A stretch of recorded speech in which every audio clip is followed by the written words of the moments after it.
De volta com vocês, galera, no canal mais louco do YouTube.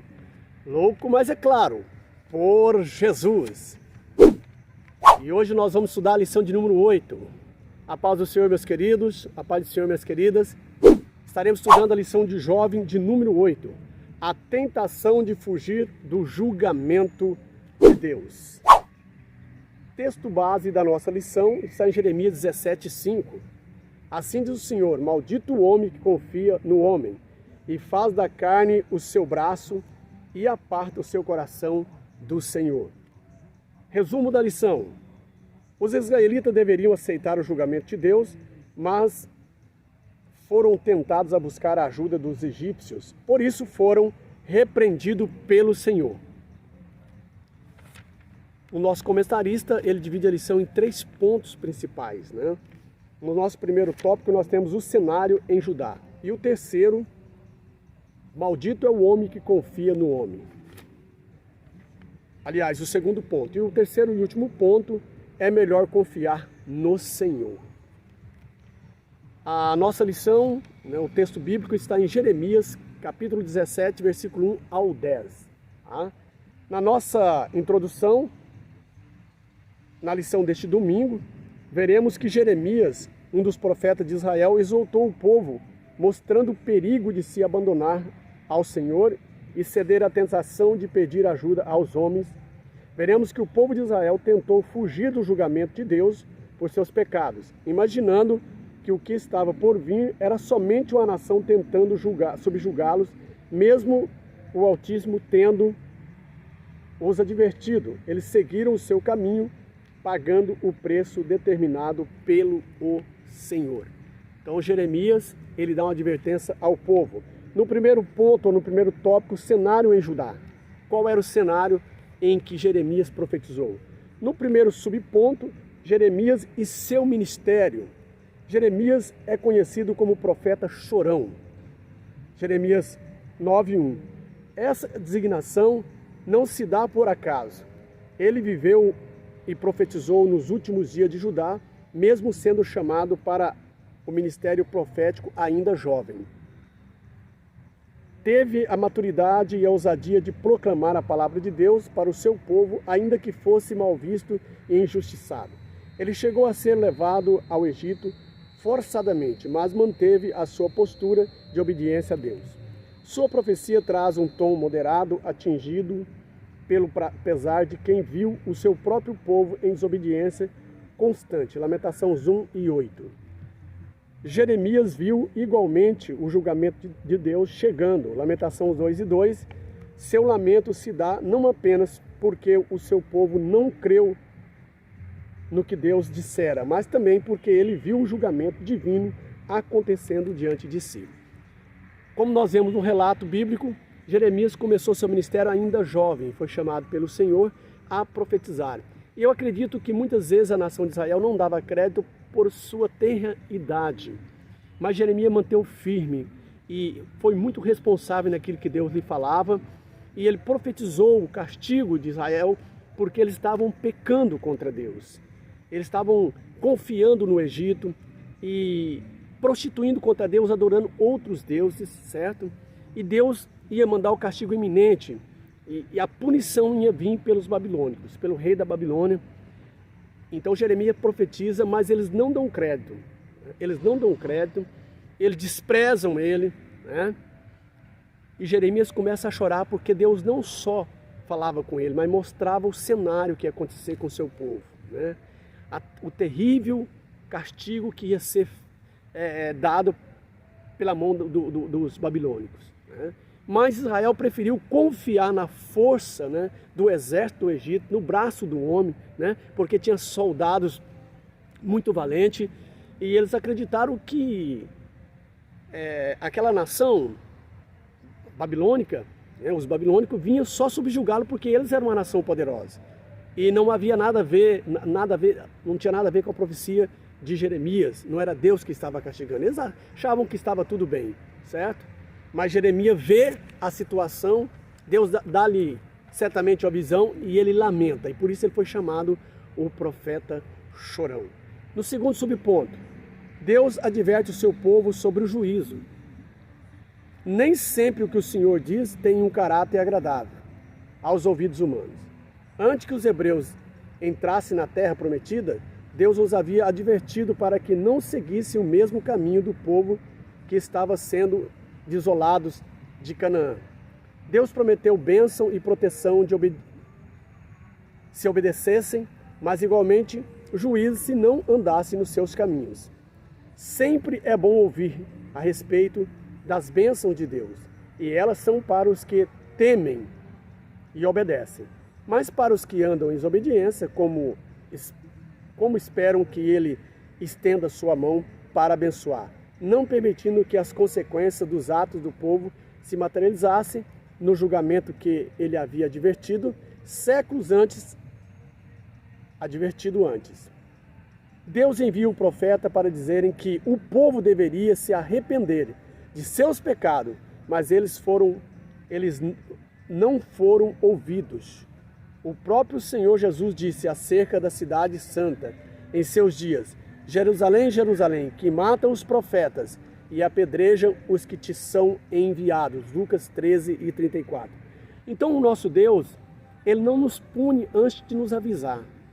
Sempre Ele dá advertência, né? Pelos profetas, pelos homens de Deus, né? Por um sonho, por uma visão. Mas quando nós não se damos por advertido, nós pagamos o preço, nós pagamos a pena, como foi aqui o povo de Israel, né? Deus advertindo através do profeta Jeremias, de outros profetas, mas eles continuaram pecando contra o Senhor, não dando ouvido à sua palavra. Terceiro subponto, a busca pela ajuda dos egípcios. Quando o povo de Deus se viu na iminência do julgamento divino por meio dos babilônicos, tentaram buscar ajuda com outras nações. Isaías comenta: ai dos que descem ao Egito e buscam socorro e se estribam em cavalos. Têm confiança em carros porque são muitos e nos cavaleiros porque são poderosos ou poderosíssimos, e não atentam para o Santo de Israel e não busca ao Senhor. Isaías 31:1. Na ótica dos hebreus, o Egito era uma opção militar que certamente poderia fazer frente à Babilônia, já que Deus se tornara um opositor. Os hebreus buscam ajuda nos homens. É isso que acontece. Quando Deus advertiu o povo, através de Jeremias, eles não deram crédito, não acreditaram, e quando veio, certo, que eles viram o castigo, a iminência do castigo, em vez deles se humilharem, se arrependerem dos seus pecados e se dobrarem diante do Senhor, não. Eles voltaram para buscar a ajuda dos egípcios, né? Muitas vezes nós estamos nessas condições.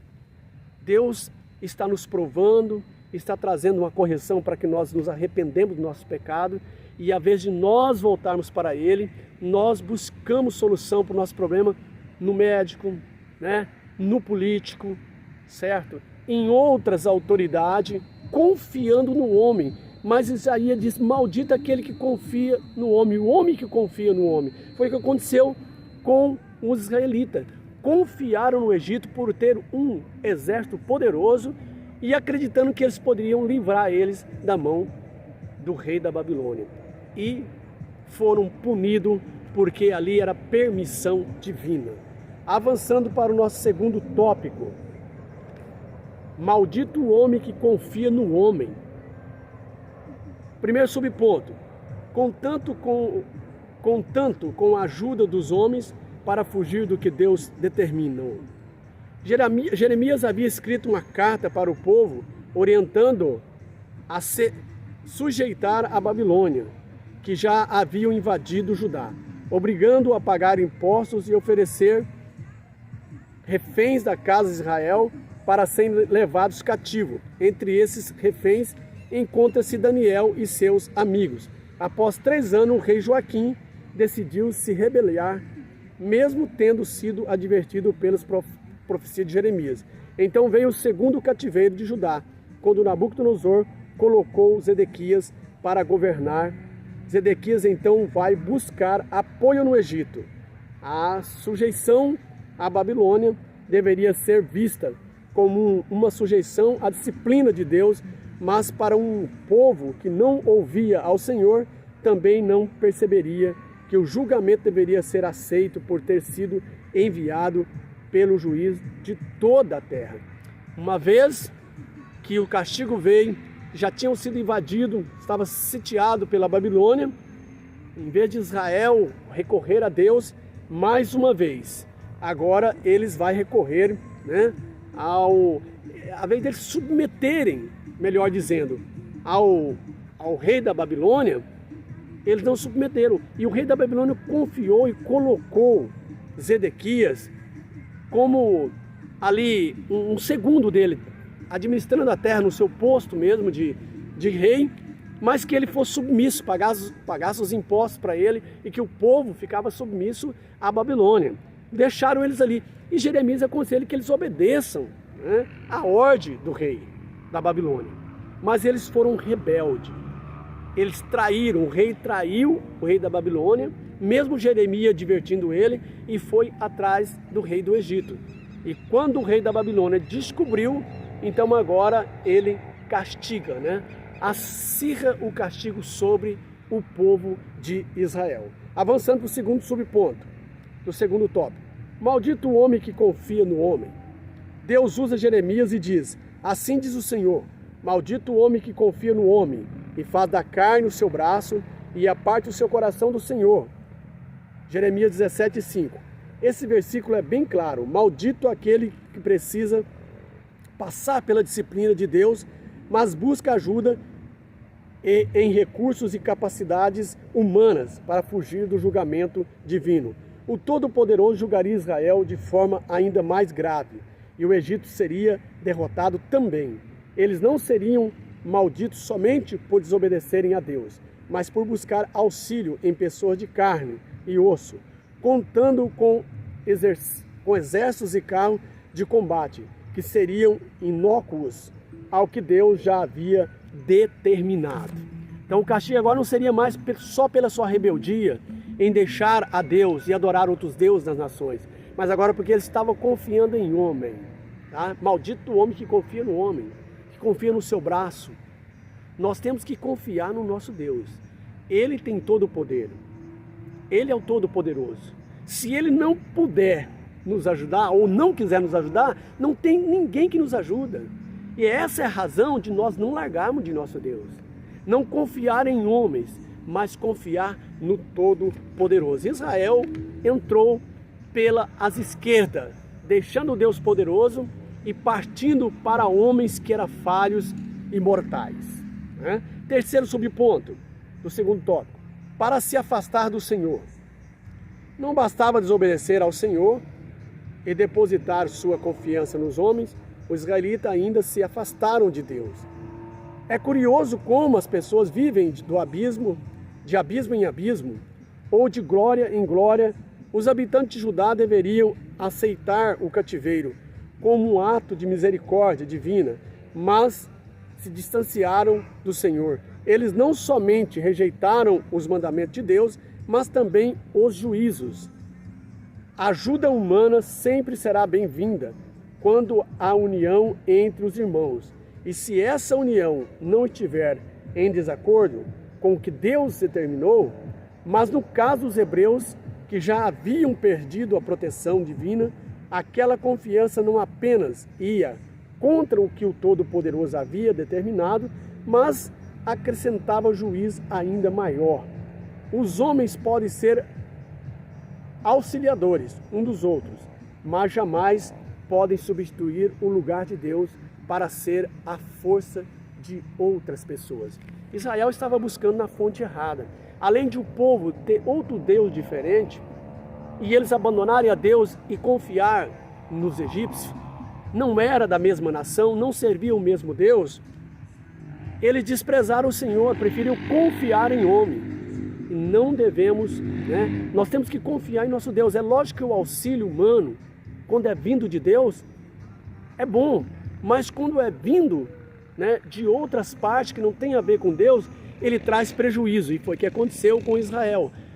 Por estar desviado, não ouviram mais a voz de Deus e andaram segundo o seu coração. É assim que acontece quando distanciamos de Deus. nós procurando buscar subterfúgio em outras coisas banais que não agradam a Deus. E aí as consequências são grandes. Avançando para o nosso terceiro tópico. É melhor confiar no Senhor. Isso é claro. Primeiro subponto. O coração é enganoso. O interior do ser humano pode abrigar diversos pecados. Entre eles o da rebeldia. É um dos principais. Deus sonda os nossos corações e conhece o nosso interior. Jeremias 17:10. Jeremias nos alerta que nunca devemos confiar um nos outros. A advertência de Jeremias não é para que deixamos de confiar uns nos outros, mas sim quanto a confiar nos homens como nosso recurso, quando deveríamos confiar em Deus e não nos afastar dele. Então, a advertência não é que não devemos confiar em homem, mas o que Jeremias queria que eles ouvissem a voz de Deus. E eles preferiam dar ouvido, né, à voz do estranho do que à voz de Deus. Então não é errado você confiar, mas confiar na pessoa que não tem Deus, aí é perigoso. Tá? Avançando para o segundo subponto, do terceiro tópico. Aquele que confia no Senhor. Da mesma forma que Deus considera maldito que se afasta dele e busca auxílio nos homens, como Israel buscou ajuda no Egito, ele considera bendito aquele que confia nele. Jeremias 17, 7 e 8. E cuja esperança é o Senhor. Deus o compara a uma árvore que foi plantada junto a ribeiros de águas, diferente dos processos naturais em que uma planta nasce e se desenvolve em um determinado terreno. A árvore a qual Deus se refere não nasceu ali, mas foi colocada, plantada para crescer e se desenvolver até dar frutos. Sua existência não é um acidente de percurso, uma obra do acaso, mas a concretização do plano de Deus. Foi isso que Deus, né, levou Israel para aquela terra para ele dar certo, né? A terra que mana leite e mel, não era para dar errado, mas a desobediência, né, levou eles ao abismo e a ser, né, escravo da Babilônia. Terceiro subponto e último do terceiro tópico. O Senhor é juiz. Deus não deixaria de julgar o seu povo por causa dos seus pecados. E o julgamento se concretizou. Tá? Quando a fortaleza de Jerusalém e o templo do Senhor foram destruídos e o povo levado cativo, o povo que antes usufruía do favor de Deus, da proteção do Altíssimo, agora estava cativo na Babilônia. Somente após 70 anos, os israelitas começaram a retornar para restaurar a cidade, para retornar à cidade certa. A disciplina de Deus fez o seu efeito após o exílio. E o povo de Deus retornou, mas com certeza de suas obrigações para com Deus. Agora sim, após a disciplina, o povo então entendeu o que Deus estava cobrando deles e voltaram agora confiando em Deus, né? Estamos chegando no final da nossa lição, né? A nossa conclusão é essa, que o povo de Deus, nós que somos o povo de Deus, devemos ouvir a voz de Deus. Devemos nos humilhar e arrepender como fez a nação de Nínive, né? Mesmo não sendo o povo de Deus, mas quando o profeta pregou, eles acreditaram, se humilharam e foram livres do castigo iminente. Nós também, como servo do Senhor, precisamos ter a sensibilidade do Espírito Santo para nós não sermos rebeldes ao Senhor e não sofrer a pena, não sofrer o castigo. Que Deus abençoe todos vocês, galera. Um bom final de semana, né? Hoje é sábado, estamos gravando esse vídeo e que amanhã você tenha uma escola abençoada, certo? Essa lição é para o próximo domingo, não nesse, no outro. Já estou adiantando ela, é a lição 8. mas que Deus abençoe sua vida. Um beijão no seu coração, estamos orando por você e sua família. Que Deus esteja contigo. Dá um like nesse vídeo, compartilhe para o maior número de pessoas que você conhece. Estou gravando aqui, né, praticamente numa chácara, certo? Aqui num lugar de bastante árvore e bastante mosquito também, mas é uma benção, compensa, né? Nós fazemos a obra do Senhor, independente do lugar. Que Deus abençoe a todos. Bye, bye, galera. Até o próximo vídeo.